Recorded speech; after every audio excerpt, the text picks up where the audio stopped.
Bueno, este gráfico que vemos acá, continuando con la clase, nos muestra claramente la diferencia que hay entre tener diabetes y no tener diabetes a la hora de enfrentar o de tener problemas cardiovasculares. O si lo vemos de otra manera, ¿qué diferencia hay entre un paciente que tiene diabetes con uno que no tiene diabetes en términos de incidencia de enfermedad cardiovascular?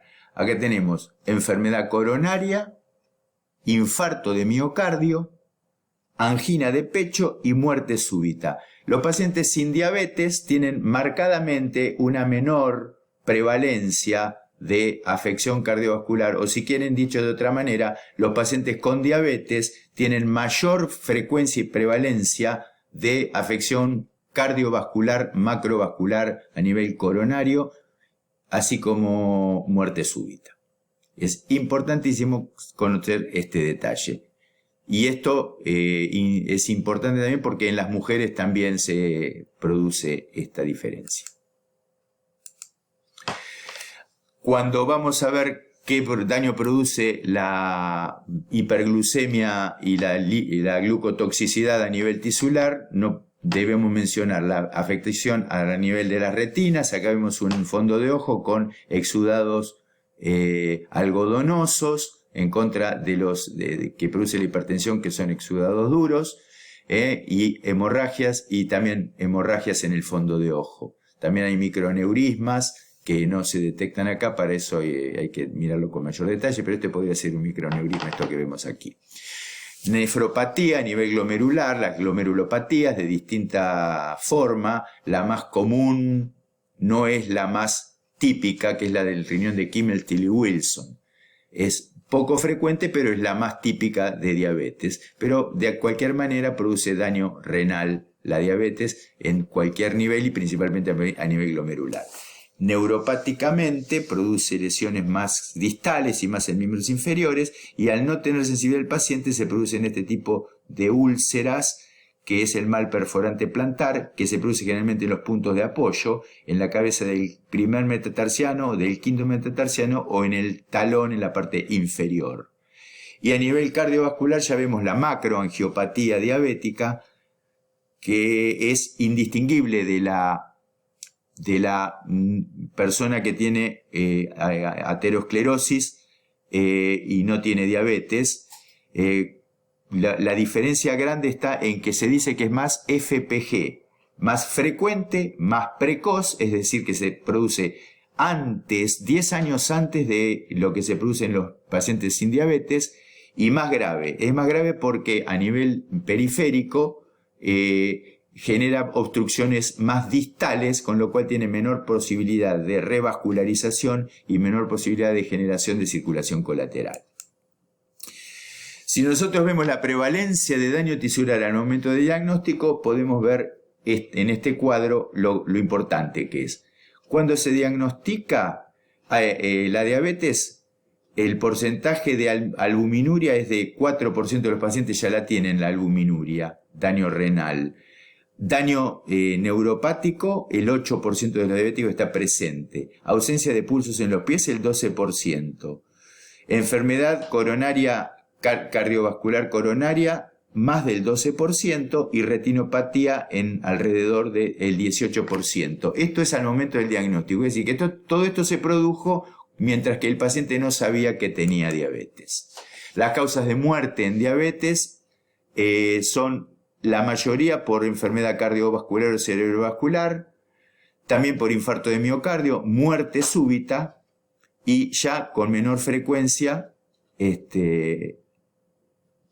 ACV, cáncer, fallo renal, y por causas producidas por hiperglucemia e hipoglucemia hoy en día es menor porque ya se reconocen fácilmente y los tratamientos están muy bien aceitados.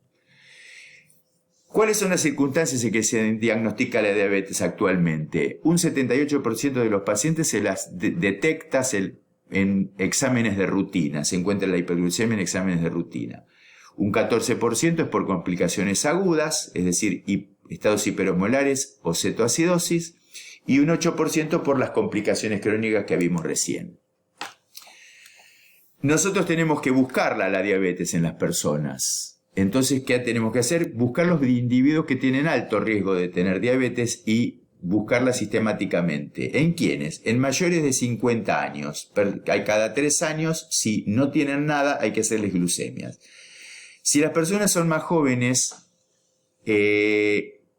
tienen mayor frecuencia cuando tienen antecedentes de diabetes en familiares en primer grado, cuando tienen antecedentes de tolerancia a la glucosa alterada o glucemia en ayunas alteradas, cuando tienen antecedentes de diabetes gestacional, mujeres con hijos con macrosomía fetal, es decir, chicos que pesan más de 3,5 kilos o 4 kilos, cuando hay obesidad o sobrepeso, cuando hay hipertensión y enfermedad coronaria cardíaca, en dislipémicos principalmente si es hipertrigliceridemia o colesterol HDL bajo, en algunos grupos étnicos que tienen mayor prevalencia y cuando tienen síndrome de ovario poliquístico con acantosis nigricans.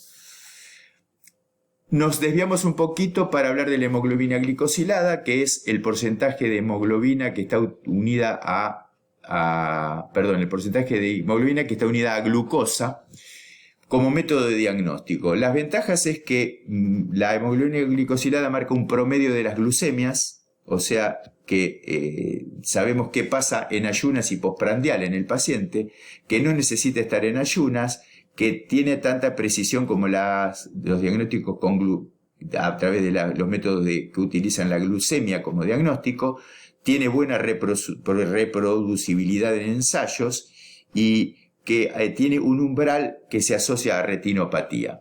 La desventaja es que los valores pueden ser afectados por otras condiciones como el embarazo, hemoglobinopatías o la anemia, que hay muchos métodos para hacerlo y entonces hay que ponerse de acuerdo en cuál método va a ser el utilizado para poner los parámetros normales, que en algunos laboratorios tienen una mala reproducibilidad si lo comparamos con otros laboratorios y que tiene un costo elevado. 2 palabras de diabetes gestacional. Es la diabetes que se define como una intolerancia a los hidratos de carbono de variable severidad y que se diagnostica sobre el embarazo presente, independientemente de que necesite o no insulina para el tratamiento durante o después del parto.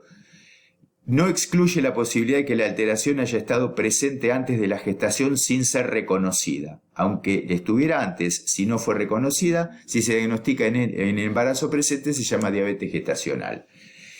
Existe, hablando de diabetes embarazo, la posibilidad de ser diabetes pregestacional es cuando es una mujer que tenía diabetes y que se embaraza, y la diabetes gestacional, de las cuales reconocemos 3 tipos. No voy a entrar en detalles, pero a mayor glucemia en ayunas es más grave la diabetes gestacional y se la divide en diabetes gestacional A1, A2 y B1. Seguimos con esto. Hay una relación directa entre los niveles de glucosa y desarrollo de complicaciones de la enfermedad. Las investigaciones han confirmado que un mejor control de la glucemia en sangre disminuye el riesgo de complicaciones crónicas, tanto neuromicrovasculares en personas con diabetes. Esto se hizo a través de estudios hace muchos años, que son el DSST y el UKPDF. El DSST es en pacientes con diabetes tipo 1, insulino dependientes, y el UKPDS es en pacientes con diabetes tipo 2. Y los dos tenían la característica de comparar 2 grupos de pacientes tratados. Uno con tratamiento convencional, con metas de control distintas a otros que se le hacía tratamiento intensificado, buscando metas de control mucho más estrictas, tanto en diabéticos tipo 1 como tipo 2.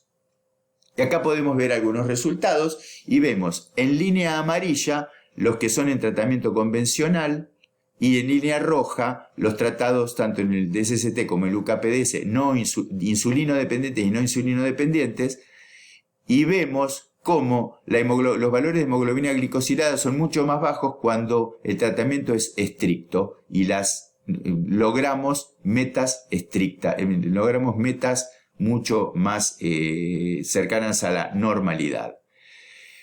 El resultado del estudio UKPDS que se hizo en el Reino Unido sugiere que la glucemia en ayunas no es lo único que afecta a la hemoglobina glicosilada, sino que influye también el grado de cambios en las concentraciones de glucosa, aún también en estadios postprandiales.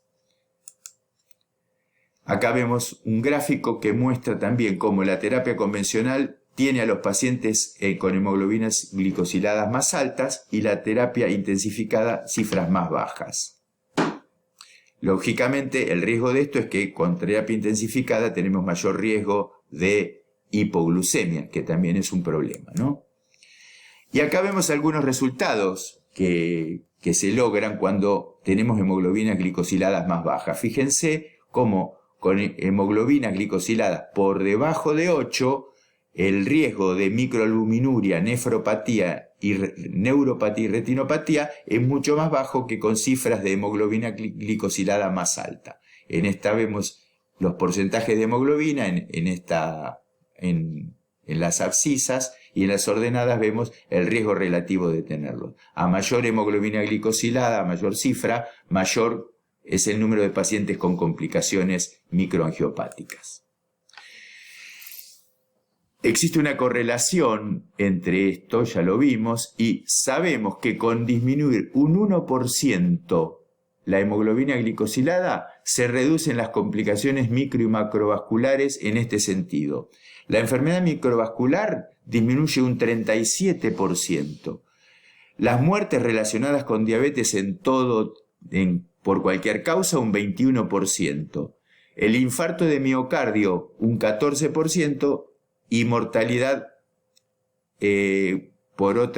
acá es muertes relacionadas por cualquier causa de diabetes, y acá mortalidad por cualquier causa ya fuera de la diabetes se reduce un 14%. ¿Por qué es esto? Y esto es porque una persona que se cuida mucho en algo, se cuida mucho en casi todo. Entonces también muertes por accidente o por otras causas también disminuyen porque la persona es más ordenada y se cuida más en la vida. Eso explicaría por qué disminuye la mortalidad por otras causas.